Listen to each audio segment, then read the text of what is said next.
18 अगस्त 1945 एक जापानी विमान क्रैश हुआ। कहा गया कि नेताजी मारे गए, लेकिन क्या आप जानते हैं कि नेताजी का शरीर आज तक नहीं मिला है?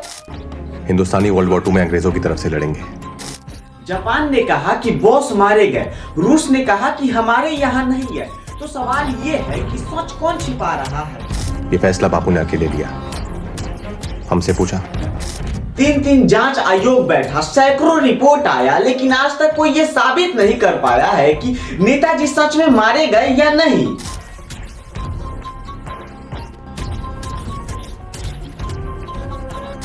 18 अगस्त 1945 नेताजी सुभाष चंद्र बोस एक जापानी विमान में रवाना हुए।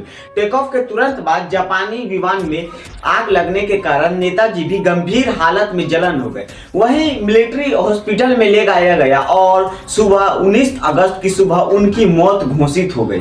पर सवाल यह है कि किसी ने उनका शव नहीं देखा, यहाँ तक कि भारत को कोई आधिकारिक परिणाम नहीं मिला। पर इसके बाद दुनिया के कई देशों ने अपना रहस्यमय जांच बैठाया। जापान ने कहा कि सुभाष चंद्र बोस का सिर्फ राख हमारे पास है।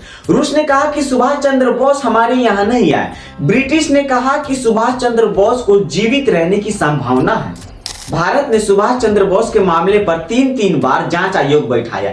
शाह नौजवान कमेटी 1956, घोसला आयोग 1970, मुखर्जी आयोग 1999 से 2005। शाह नौजवान कमेटी और घोसला आयोग ने बताया कि बोस मारे गए, लेकिन मुखर्जी आयोग ने यह बताया कि बोस का ना शरीर, ना कोई राख, ना कोई डीएनए। पर बोस मारे गए तो कैसे मारे गए? अब आते हैं सबसे बड़का रहस्य, गुमनामी बाबा जो फैजाबाद में रहते थे, अब के अयोध्या। उनकी हस्तावेक्ष और उनकी साइन, उनकी बैठक, उनकी रहस्य, उनकी डायरी में रूस और जापान BOSO का जिक्र किया गया था। सब लोगों ने कहा कि यही है सुभाष चंद्र बोस, लेकिन 2005 में जब अदालत ये आदेश दी कि उनकी डीएनए टेस्ट किया जाए तो उनकी डीएनए ये मैच नहीं हुई और वो डुप्लीकेट साबित हुई। और इसी से हमें लोग पता चलता है कि सुभाष चंद्र बोस की आज तक कोई सच्चाई हमें पता ही नहीं कर पाया कि सुभाष चंद्र बोस आखिर मारे गए या नहीं।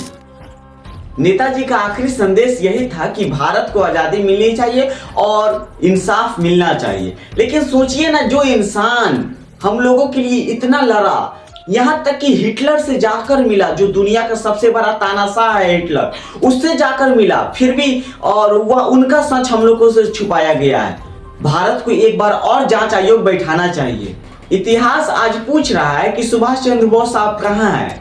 भारत आज पूछ रहा है, भारत का नौजवान युवा पूछ रहा है कि आखिर सुभाष चंद्र बोस कहाँ गए?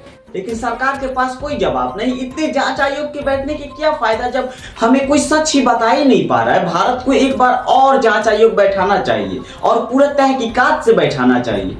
और आपको ये वीडियो अच्छा लगा तो मैं एक और वीडियो बनाने वाला हूँ, दिल्ली का जहरीली हवा AQI, जहाँ दिल्ली में बहुत सारा AQI हो गया, मतलब जहरीली हवा। वहाँ एक दिन जीने से मतलब 11 सिगरेट आप एक दिन में पी जा रहे हैं, उस पर मैं वीडियो बनाने वाला। वो वीडियो देखने के लिए हमारे चैनल को सब्सक्राइब करो और बेल आइकन को दबाना मत भूलिए। और जय हिंद, जय भारत।